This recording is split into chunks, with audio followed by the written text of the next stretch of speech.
Hello दोस्तों, स्वागत है आप सभी का। पिछले 2-3 दिनों से अगर हम बात करें या ऑलमोस्ट 4 तारीख के बाद से बात करें तो बहुत सारे लोग जो हैं वो बेचैन से होते हुए नज़र आ रहे हैं। और कुछ लोगों ने बोला कि इसका कारण क्या है, इसको एक बार समझाया जाए।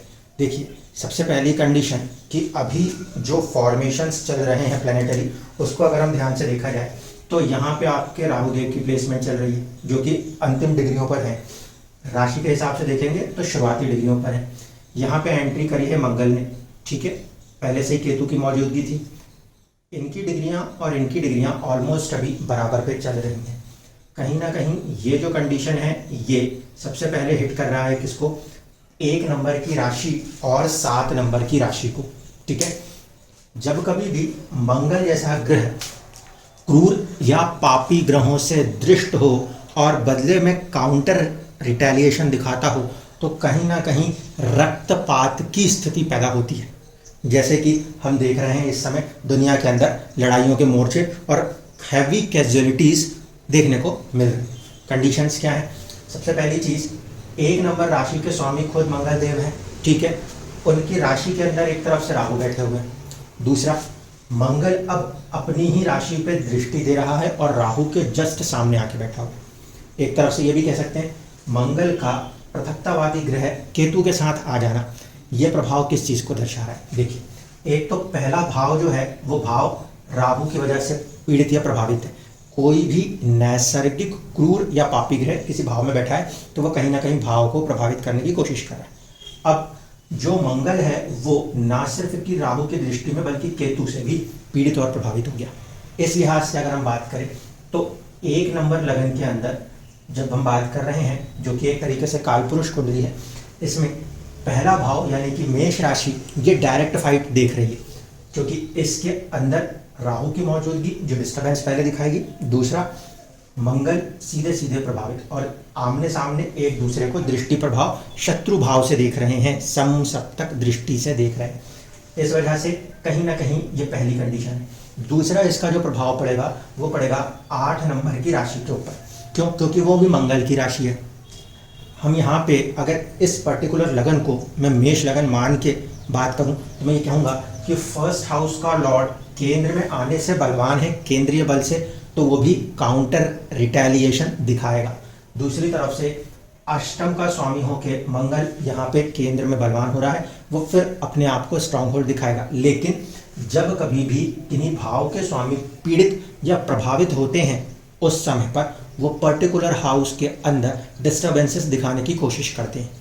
मेष लगन के जातक जातिकाओं के साथ अगर, ध्यान रखिएगा जो बात कह रहा हूँ, अगर राहु की महादशा चल रही है या मंगल की दशा अंतरदशाएं चल रही हैं, उन लोगों को ये चीज़ें फील होना लाजमी है।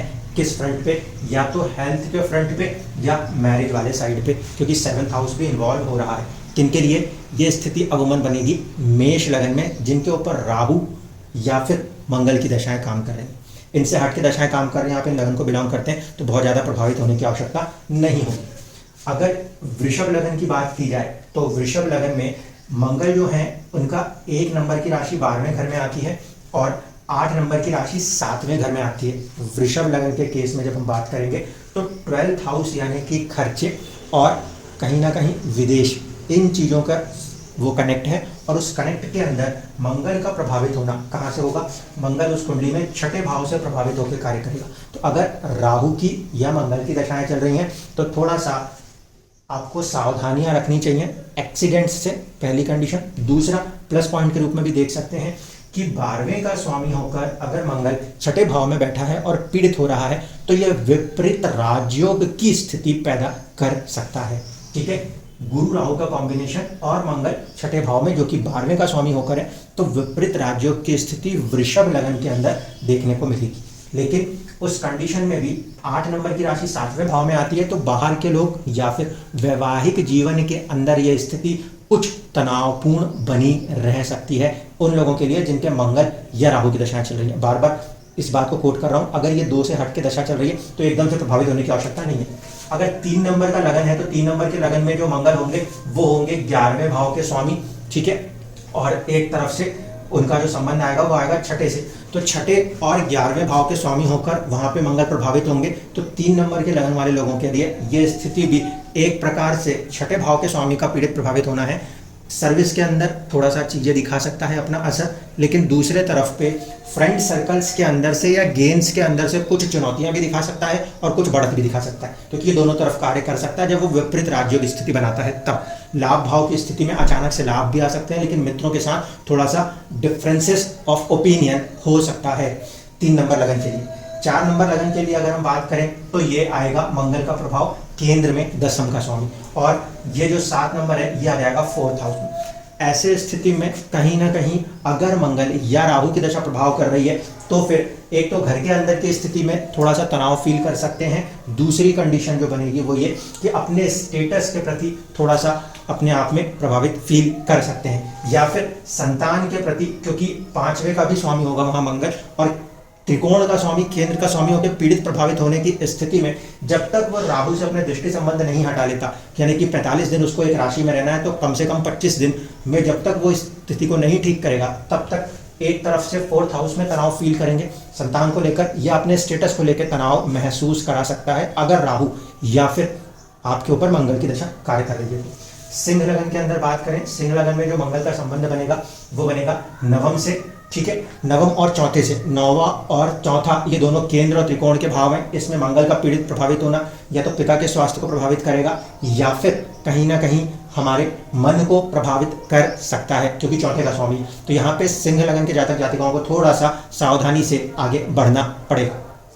अगर 6 नंबर लगन की बात कर रहे हैं, यानी कि कन्या लगन की बात कर रहे हैं, तो वहाँ वो अष्टमेश है और तृतीयेश है। ऐसे स्थिति में अचानक से किसी चीज़ पे आगे बढ़ने से पहले थोड़ा सावधान रहिए। विपरीत राज्यों की स्थिति है, लेकिन वैवाहिक जीवन के अंदर थोड़ा सा अलगाव की स्थिति पैदा कर सकता है अष्टम का प्रभावित होने के कारण, या पार्टनर को दूर भेज सकता है। 7 नंबर लगन की स्थिति में बात करें तो फिर पार्टनरशिप को लेकर और वेल्थ को लेकर 2nd हाउस घर वालों कुटुंब वालों से थोड़ी सी स्थिति बना सकता है और प्रभावित करने की स्थिति रखता है, कहीं ना कहीं आपके साझेदारी को, आपके वैवाहिक जीवन को। अगर 8 नंबर का लगन है तो मंगल छठे भाव के स्वामी बनेंगे। अगेन एक तरीके से विपरीत राज्यों की स्थिति बनेगी, लेकिन दूसरे तरफ से ध्यान रखिएगा स्वास्थ्य और लगन के स्वामी होने की वजह से थोड़ा सा केयरफुल रहना है स्वास्थ्य के प्रति।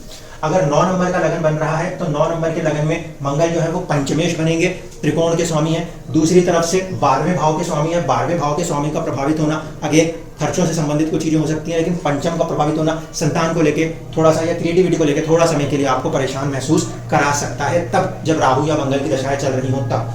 अगर 10 नंबर की लगन कुंडलियां बन रही हैं, ऐसे स्थिति में मकर के लगन में मंगल का संबंध चौथे भाव से होता है और लाभ भाव से होता है। अचानक से लाभ की स्थितियां उत्पन्न हो वो अच्छी कंडीशन है। चौथे भाव की वजह से, चौथे भाव में पूरे योग बनने की वजह से मन के अंदर सबसे ज्यादा उथल पुथल की स्थिति मकर लगन के जातक जातिकाओं को फेस हो सकती है। एंजाइटी या एंगर के इश्यूज 10 नंबर का लगन सबसे ज्यादा फेस कर सकता है। 11 नंबर का अगर लगन है आपका, यानी कि कुंभ लगन है अगर आपका, तो कुंभ लगन में ये तृतीय भाव है और दूसरी तरफ से इसे देखें तो 10th। ऐसे स्थिति में कुंभ लगन के अंदर साहस पराक्रम के भाव के स्वामी पे प्रभाव आना, यहाँ पे थोड़ा सा प्रिकॉशन रखना आवश्यक है। जल्दबाजी में एकदम से होश खोकर जोश में आके कार्य नहीं करना है। ये स्पेसिफिकली होगा 11 नंबर लगन के लिए, क्योंकि वहां पर वो प्रभाव तीसरे भाव को सीधे तौर पे प्रभावित कर रहा है। पॉजिटिवली ये आपको आगे बढ़ाने में सपोर्ट कर सकता है, लेकिन नेगेटिवली अगर हमने रिएक्ट किया तो वो हमारे दशम, हमारे स्टेटस को प्रभावित करने की क्षमता रखता है। फिर से बोल रहा हूँ, राहु या मंगल की दशाएं प्रभाव करनी चाहिए तब। आखिरी में बचता है मीन। मीन लगन के अंदर अगर हम देखते हैं तो मीन लगन में मंगल 2nd हाउस के लॉर्ड बन रहे हैं और दूसरी तरफ से यहाँ पे हम देखेंगे तो ये इनसे 9वें के स्वामी बनेंगे। ऐसी स्थिति में 9वें के स्वामी का प्रभावित होना, ठीक है, ये ऐसी स्थिति दिखा रहा है कि भाग्य को लेकर, 9th हाउस को लेकर अचानक से कुछ चीजें हो, या फिर 2nd हाउस जो है, जो आपकी सेविंग्स है, जो आपका कुटुंब है, जो आपकी फैमिली है, वहां पर आप थोड़ा सा तनाव की स्थितियां, सेविंग्स को लेकर स्थितियां कहीं ना कहीं फील कर सकते हैं। इसीलिए अगर राहु और मंगल की दशाएं चल रही हैं तो एटलीस्ट, वैसे तो 45 डेज का टाइम है, लेकिन फिर भी 25 डेज के टाइम को हम टारगेट करके चल रहे हैं ताकि वो अपनी डिग्रियों से उसको फ्री कर दे, और फिर जब गुरु की दृष्टि में मंगल आएगा तो स्थितियां अमूमन अपने आप ठीक होती हुई नजर आएंगी। धन्यवाद।